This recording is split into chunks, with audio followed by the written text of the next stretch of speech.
Hey guys, trying something new today. I've been taking a lot of pictures as I go through and do this project, but I'm going to try to put it on video, little things here and there. So we started a window project back in early July, and our house is old farmhouse built in 1900, they say, which means roll the dice, could be anything around that period. And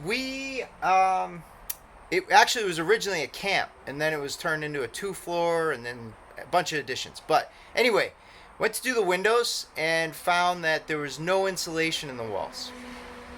So I had to start tearing the walls open as I went through to do the windows, and then found that there wasn't proper framing. They didn't used to do 16 on center. Um, Somehow the house managed to still stay standing all this time, but the windows aren't properly framed either. So you see a lot of sagging header boards, and there wasn't even a proper header in. It's just literally a board around the windows that was nailed in from the exterior through the siding. Anyway, we're in the living room right now. I started to do a project. You can see this picture window behind us. It was a stained glass, tacky. Not a stained glass fan myself, but you couldn't see through it. It was all single pane, so we needed to switch it out for some high efficiency glass. And that was quite a project because it wasn't properly framed, of course.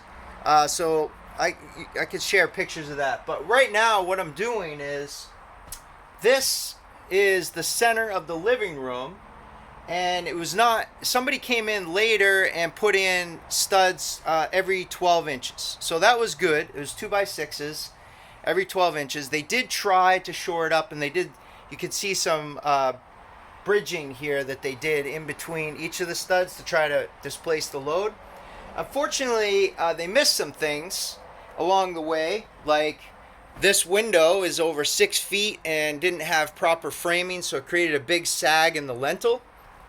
And then when we come over here, you can see that this right here is not attached. So we have a support beam, and this is one over from the center. This is the very center joist of the house. So one over, completely disconnected, some sort of box nonsense that they did here. Must have been an old, maybe a vent for the wood stove to go heat the second floor. Anyway, they create a sag across the whole ceiling.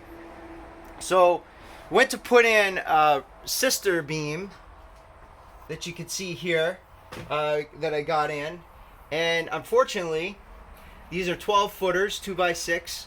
Got over here and we were able to get this in on the lintel on this side, but unable to on that side because there's so much pressure on these beams from the second floor and the attic, and the floorboards are so tight that I couldn't get the beam up. I had to literally, so I have this lolly column in the center.